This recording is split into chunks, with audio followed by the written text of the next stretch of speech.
जय Hind. Aquatic ecosystem के बारे में हम बात कर रहे थे और इससे पिछले सेशन में हमने बात की थी लेक इकोसिस्टम के बारे में। आज के सेशन में हम बात करेंगे यूट्रोफिकेशन के बारे में। यूट्रोफिकेशन की कहानी क्या है उस सब के बारे में आज हम पढ़ेंगे, बातचीत करेंगे।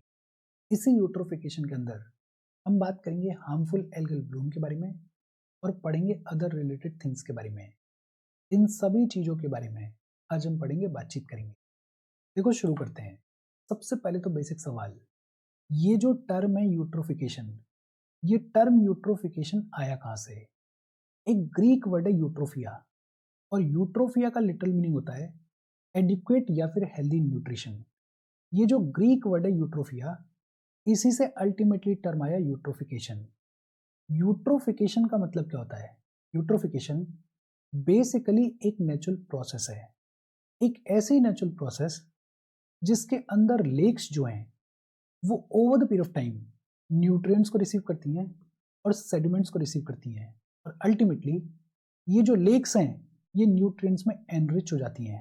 यूट्रोफिकेशन बेसिकली एक नेचुरल प्रोसेस है, एक ऐसी नेचुरल प्रोसेस जिसके अंदर लेक्स जो हैं वो over the period of time nutrients को रिसीव करती हैं और सेडिमेंट्स को रिसीव करती हैं, और अल्टीमेटली ये जो लेक्स हैं ये लेक्स न्यूट्रिएंट्स में एनरिच हो जाती हैं। यूट्रोफिकेशन के थ्रू लेक की जो प्राइमरी प्रोडक्टिविटी होती है वो इंक्रीज होती है, लेक की जो प्राइमरी प्रोडक्टिविटी होती है वो बढ़ती है। यूट्रोफिकेशन को एजिंग ऑफ द लेक भी बुलाया जाता है। यूट्रोफिकेशन को एजिंग ऑफ द लेक भी बुलाया जाता है। एजिंग ऑफ द लेक क्यों बुलाया जाता है? बिकॉज जो यंग लेक होती है, जो नई लेक होती है, उसमें न्यूट्रिएंट्स का लेवल बेहद कम होता है, उसमें सेडिमेंट्स का लेवल बेहद कम होता है, उसमें एक्वेटिक लाइफ बेहद कम देखने को मिलती है। जैसे जैसे लेक को टाइम होता जाता है, जैसे जैसे लेक की एज बढ़ती जाती है, वैसे वैसे लेक के अंदर जो न्यूट्रिएंट्स का लेवल होता है वो इंक्रीज होता है, जो सेडिमेंट्स का लेवल होता है वो इंक्रीज होता है, और जो एक्वेटिक लाइफ होती है उसमें भी इंक्रीज देखने को मिलता है।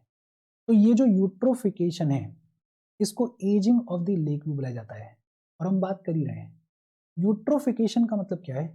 यूट्रोफिकेशन का मतलब है न्यूट्रिएंट एनरिचमेंट, और ये जो न्यूट्रिएंट एनरिचमेंट है ये नेचुरल फैक्टर्स की वजह से देखने को मिलता है, और ये ह्यूमन एक्टिविटीज की वजह से भी देखने को मिलता है। Human activities, for example agricultural run of है।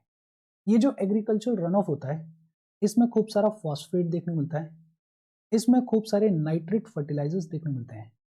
जब ये एग्रीकल्चरल रन ऑफ लेक में आके मिलता है तो लेक में न्यूट्रिएंट एनरिचमेंट देखने को मिलता है।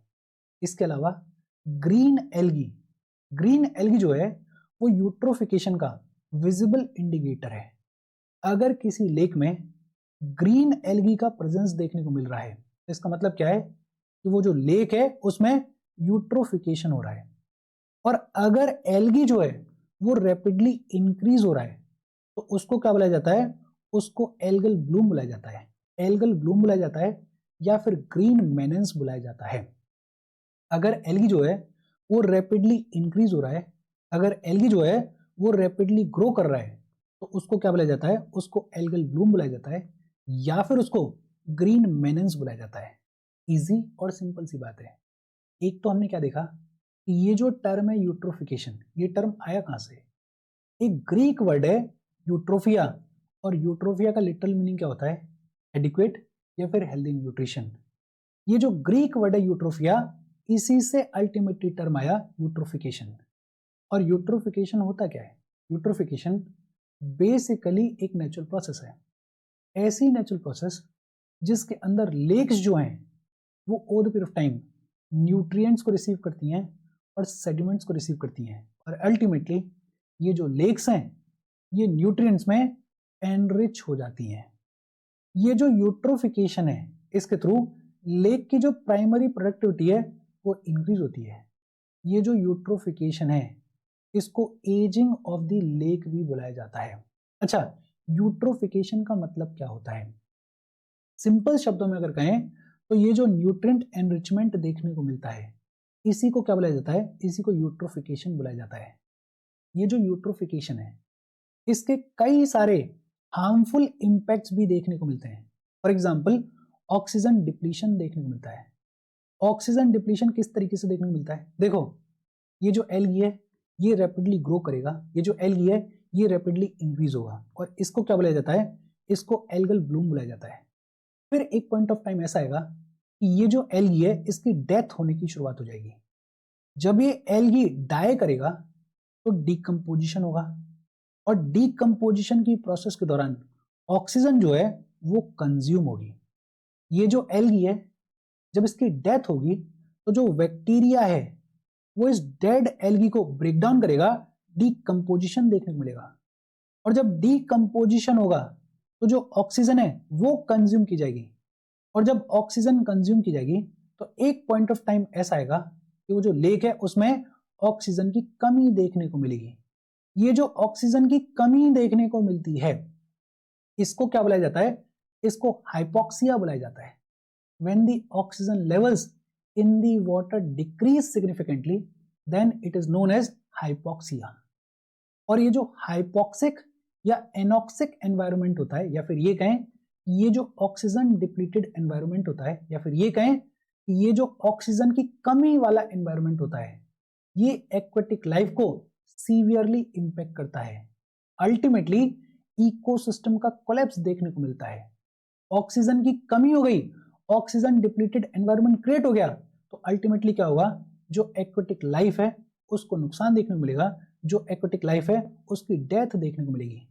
बहुत सारे एक्वेटिक ऑर्गेनिजम्स जैसे फिशेस वगैरह, ये जो लो ऑक्सीजन कंडीशंस क्रिएट होती हैं इनमें सरवाइव नहीं कर पाते हैं, तो बहुत सारी एक्वेटिक लाइफ का नुकसान देखने को मिलता है, और हैबिटेट डिस्ट्रक्शन भी देखने को मिलता है।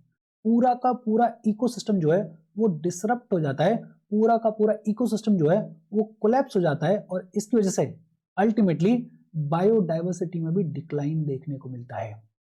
इजी और सिंपल सी बात है। यूट्रोफिकेशन क्या होता है? यूट्रोफिकेशन बेसिकली एक नेचुरल प्रोसेस है, एक ऐसी नेचुरल प्रोसेस जिसके अंदर लेक्स जो हैं वो over the period of time nutrients को रिसीव करती हैं और सेडिमेंट्स को रिसीव करती हैं, और अल्टीमेटली ये जो लेक्स हैं ये न्यूट्रिएंट्स में एनरिच हो जाती हैं। ये जो यूट्रोफिकेशन है इसके कई सारे हार्मफुल इंपैक्ट्स भी देखने को मिलते हैं। होता क्या है? ऑक्सीजन का डिप्लीशन होता है। ऑक्सीजन का डिप्लीशन कैसे होता है?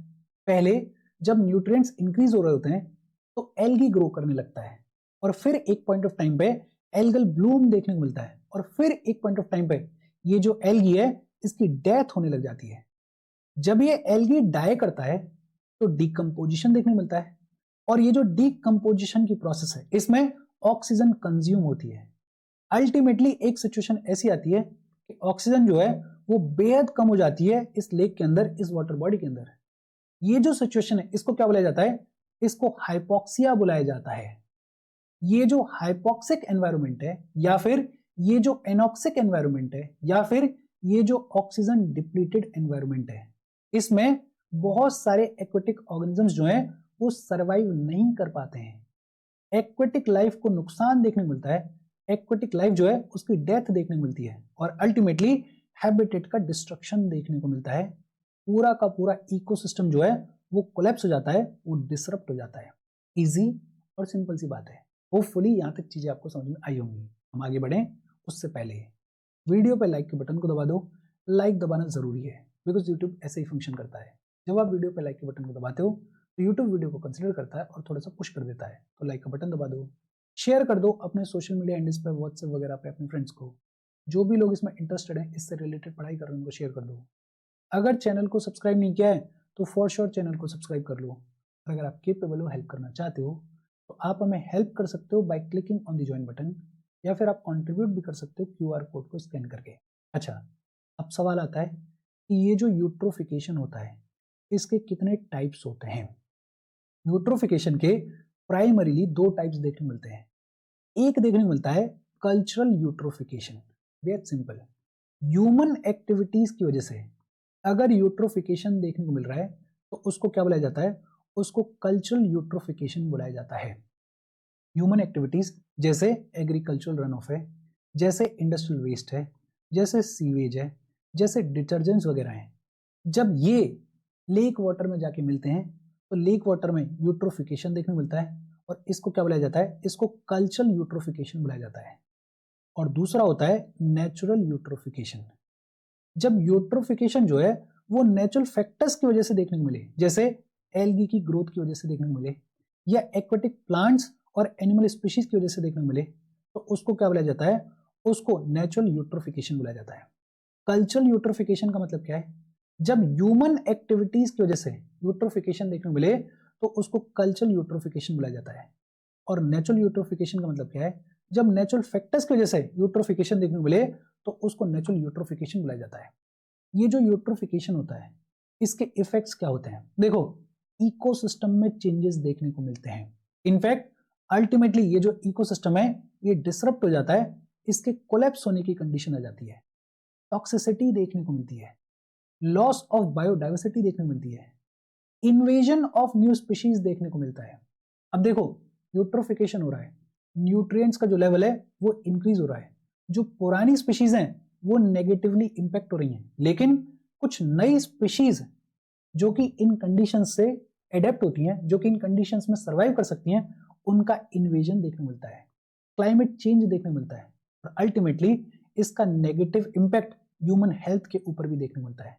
ये जो इफेक्ट्स हैं इनके बारे में एज सच रटने की जरूरत नहीं है। अगर आपको यूट्रोफिकेशन समझ में आ गया, ये समझ में आ गया कि कैसे ऑक्सीजन का डिप्लीशन होता है, कैसे जो इकोसिस्टम है वो डिसरप्ट होता है, तो ये जो इफेक्ट्स हैं इनको आप खुद से लिख सकते हो। मिटिगेशन के मेजर्स क्या हैं? ये जो यूट्रोफिकेशन है इसको किस तरीके से रोका जा सकता है? एक कॉन्सेप्ट है रिपराइन बफर का। रिपराइन बफर का मतलब क्या है? कि जो वाटर वे है उसके इर्द गिर्द आप एक नेचुरल वेजिटेशन का जोन बना दो। मतलब जैसे ये मान लेते हैं लेक है, इसके इर्द गिर्द आप लंबा चौड़ा नेचुरल वेजिटेशन का एक जोन बना दो। अब होगा क्या कि जब भी कोई एग्रीकल्चरल रन ऑफ के थ्रू या किसी भी तरीके से पानी वगैरह आएगा इस लेक की तरफ, तो ये जो नेचुरल वेजिटेशन जोन है, ये नेचुरल वेजिटेशन जोन जो है वो फिल्टर के तौर पे काम करेगा, वो पॉल्यूटेंट्स को फिल्टर करेगा। और अब जब पॉल्यूटेंट्स फिल्टर हो जाएंगे तो ये पानी जब लेक में जाके मिलेगा तो कोई दिक्कत क्रिएट नहीं करेगा। और दूसरा, ये जो नेचुरल वेजिटेशन जोन है ये बायोडाइवर्सिटी को भी सपोर्ट करेगा। तो मिटिगेशन का एक तरीका क्या है कि आप रिपराइन बफर क्रिएट करो, आप जो वाटर वे है, आप जो वाटर बॉडी है उसके इर्द गिर्द नेचुरल वेजिटेशन का एक जोन क्रिएट करो। दूसरा, जो नॉन पॉइंट पॉल्यूशन है उसको मिनिमाइज करो। ये जो लेक वाटर है इसमें कहीं से भी जो पॉल्यूशन आ रहा होता है उसको मिनिमाइज करो। जो इंडस्ट्रियल वेस्ट है उसको रिलीज करने से पहले ट्रीट करो। जो एग्रीकल्चरल मेथड्स हैं उनको इम्प्रूव करो, हो सके तो ऑर्गेनिक फार्मिंग की तरफ मूव करो। जो फर्टिलाइजर्स की यूज एफिशिएंसी है उसको इम्प्रूव करो। हमारे यहाँ पे जो फर्टिलाइजर्स की यूज एफिशिएंसी है उसकी हालत बहुत ज्यादा खराब है। अगर आपने सुना हो तो एनपीके, इसका जो आइडियल रेशियो होता है वो 4:2:1 होता है, और हमारे कंट्री में लगभग 8:3:1 देखने को मिलता है। 8 या कहीं कहीं 7:3:1 देखने को मिलता है। मतलब कितना ह्यूज गैप देखने को मिलता है हमारे यहाँ पे ये जो फर्टिलाइजर्स हैं उनके यूज में। तो इसको इम्प्रूव करने की जरूरत है। बाकी घरों से, स्ट्रीट से जो भी रन ऑफ देखने को मिल रहा है, जो भी वेस्ट आ रहा है, उसको भी ट्रीट करने के बाद रिलीज करो। देखो, मिटिगेशन में ये जो नीचे वाले पॉइंट्स हैं ये तो जनरल पॉइंट्स हैं कि भाई जो भी वेस्ट आ रहा है, चाहे वो इंडस्ट्रीज से आ रहा हो, चाहे वो एग्रीकल्चर से आ रहा हो, चाहे वो घरों से आ रहा हो, उसको रिलीज करने से पहले ट्रीट करो।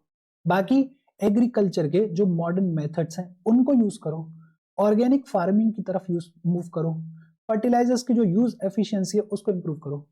लेकिन एक जो सिग्निफिकेंट टर्म है वो है रिपराइन बफर। बेसिकली जो वाटर बॉडी है उसके इर्द गिर्द एक नेचुरल वेजिटेशन का जोन क्रिएट करो।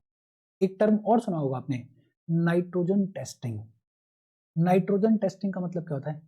बेसिकली नाइट्रोजन टेस्टिंग एक ऐसी टेक्निक है जिसके थ्रू हम ये पता लगा सकते हैं कि किसी भी क्रॉप के लिए ऑप्टिमम फर्टिलाइजर्स कितने रिक्वायर्ड हैं। ऑप्टिमम फर्टिलाइजर कितने रिक्वायर्ड हैं उसके बारे में पता लगाया जा सकता है इस नाइट्रोजन टेस्टिंग के थ्रू।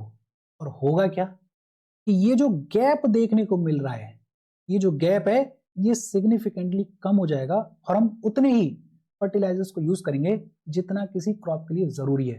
तो ये जो नाइट्रोजन टेस्टिंग है ये अपने आप में बड़ा इंपॉर्टेंट टेक्निक है। अच्छा, हमें ये समझ में आ गया कि एल्गल ब्लूम देखने को मिलता है।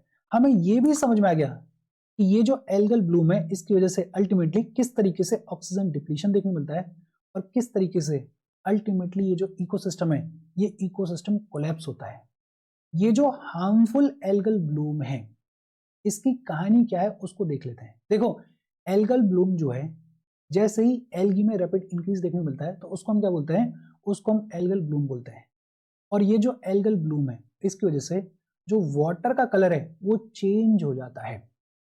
हालांकि ये जो एल्गल ब्लूम है इसकी वजह से वाटर का कलर जो है वो कई वेरिएशंस में चेंज हो सकता है, लेकिन ज्यादातर या तो रेड कलर देखने को मिलता है या ब्राउन कलर देखने को मिलता है।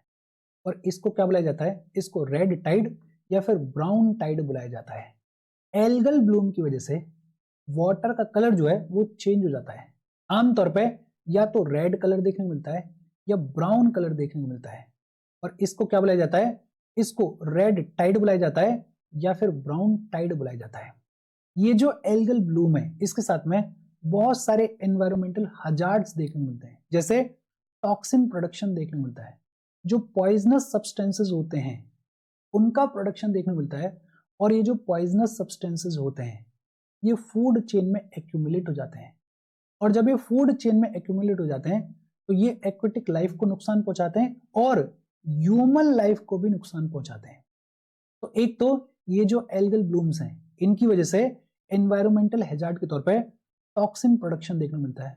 दूसरा, ऑक्सीजन का डिप्लीशन देखने को मिलता है। और ऑक्सीजन के डिप्लीशन की वजह से हाइपोक्सिक कंडीशंस क्रिएट हो जाती हैं। एक तरीके से डेड जोन क्रिएट हो जाता है। एक तरीके से जो एक्वेटिक लाइफ है उसको सीवियरली नुकसान देखने को मिलता है। और तीसरा, इकोनॉमिक इंपैक्ट्स देखने को मिलते हैं। इकोनॉमिक इंपैक्ट्स कैसे देखने को मिलते हैं, देखो लेक्स में बहुत सारी फिशेस देखने को मिलती हैं। ये जो फिशेस होती हैं इनके ऊपर एक लंबी चौड़ी इकोनॉमी डिपेंड करती है। जब ये फिशेस मरने की शुरुआत हो जाएगी तो वो जो इकोनॉमी है वो नेगेटिवली इंपैक्ट होगी। ये जो लेक्स होती हैं ये टूरिज्म का स्पॉट होती हैं, ये रिक्रिएशनल एक्टिविटीज के लिए काम आती हैं। और जब लेक ही खराब हो जाएगी तो ये जो टूरिज्म है ये नेगेटिवली इंपैक्ट होगा या नहीं होगा, बट ऑब्वियस सी बात है नेगेटिवली इंपैक्ट होगा। तो ये जो एल्गल ब्लूम है इसकी वजह से बहुत सारे नुकसान देखने को मिलते हैं, जैसे टॉक्सिन प्रोडक्शन, पॉइजनस सब्सटेंसेस का प्रोडक्शन, जैसे ऑक्सीजन डिप्लीशन, जैसे नेगेटिव इकोनॉमिक इंपैक्ट्स। सवाल आता है कि ये जो एल्गल ब्लूम है ये अकर कैसे होता है। बड़ा सिंपल है, देखो अगर एल्गी की ग्रोथ के लिए ऑप्टिमल कंडीशंस देखने को मिलेंगी, अगर एल्गी की ग्रोथ के लिए सूटेबल न्यूट्रिएंट के लेवल्स देखने को मिलेंगे, सूटेबल सैलिनिटी देखने को मिलेगी और सूटेबल टेम्परेचर देखने को मिलेगा, तो बहुत सारे ब्लूम्स जो हैं वो मर्ज होने लग जाएंगे और ये जो ब्लूम्स हैं ये रैपिडली इंक्रीज होने लग जाएंगे। दो जो सबसे इंपॉर्टेंट फैक्टर्स हैं एल्गल ब्लूम्स की ग्रोथ के लिए, एक है न्यूट्रिएंट एनरिचमेंट और दूसरा है वार्म वाटर्स। अगर लेक में वार्म वाटर है और इनफ न्यूट्रिएंट्स हैं तो आपको एल्गी की ग्रोथ रैपिडली देखने को मिलेगी।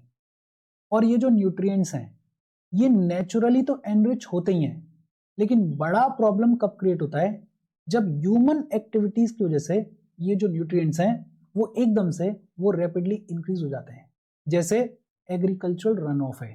अब एग्रीकल्चरल रन ऑफ में जो फॉस्फेट्स होते हैं, जो नाइट्रोजन के न्यूट्रिएंट्स होते हैं, वो ट्रिगर करते हैं एल्गल ब्लूम्स को। ये जितनी भी बातचीत आज हमने की है इस पूरे बातचीत को आप इस डायग्राम से समझ सकते हो। पहले क्या हो रहा है, पहले जो न्यूट्रिएंट्स हैं वो इस लेक के अंदर आ रहे हैं किसी भी तरीके से, चाहे एग्रीकल्चरल रन ऑफ के थ्रू हो, चाहे इंडस्ट्रियल वेस्ट के थ्रू हो, चाहे डिटर्जेंट्स वगैरह के थ्रू हो, चाहे सीवेज की वजह से हो, किसी भी वजह से इस लेक के अंदर जो न्यूट्रिएंट्स हैं वो आ रहे हैं और न्यूट्रिएंट एनरिचमेंट देखने को मिल रहा है। पहले पहले क्या होगा, जब न्यूट्रिएंट एनरिचमेंट होगा तो जो प्लांट्स हैं वो फ्लरिश करेंगे, जो प्लांट्स हैं वो ग्रो करेंगे, फिर धीरे धीरे एल्गी का डेवलपमेंट देखने को मिलेगा। फिर एक स्टेज आ जाएगी एल्गल ब्लूम की। ये जो एल्गीज हैं ये रैपिडली इंक्रीज होंगे। एल्गीज जो हैं वो ऊपर वाले सरफेस को, ये जो वाटर सरफेस है इसको कवर कर लेंगे, तो सनलाइट का जो पेनिट्रेशन है वो इम्पैक्ट हो जाएगा। सनलाइट जो है वो नीचे तक पेनिट्रेट नहीं कर पाएगी। अगर सनलाइट नीचे तक पेनिट्रेट नहीं कर पाएगी तो जो फोटोसिंथेसिस है वो नेगेटिवली इम्पैक्ट होगी। एक तरफ फोटोसिंथेसिस नेगेटिवली इम्पैक्ट होगी और दूसरी तरफ ये जो एल्गीज हैं ये over the period of time मरने की शुरुआत कर देंगे और इनका डीकम्पोजिशन देखने को मिलेगा। और ये जो डीकम्पोजिशन है इसमें ऑक्सीजन कंज्यूम होगी और अल्टीमेटली जो है वो ऑक्सीजन कम होती जाएगी, ऑक्सीजन डिप्लीटेड एनवायरनमेंट देखने को मिलेगा। और जब ऑक्सीजन डिप्लीटेड एनवायरनमेंट क्रिएट होगा, अल्टीमेटली जो एक्वेटिक लाइफ है वो नेगेटिवली इंपैक्ट होगी, जो इकोसिस्टम है वो नेगेटिवली इंपैक्ट होगा। और उसका एंड रिजल्ट क्या देखने को मिलेगा? उसका and result death of the ecosystem देखने को मिलेगा। ये सारी बातचीत इस सिंगल डायग्राम में समअप हो जाती है। होपफुली यूट्रोफिकेशन का मतलब क्या होता है, ये जो एल्गल ब्लूम है ये किस तरीके से लेक इकोसिस्टम को नेगेटिवली इंपैक्ट करता है, उस सब के बारे में आपको समझ में आया होगा। फिर भी अगर कोई डाउट हो तो कमेंट करके पूछ लेना। Thank you very much.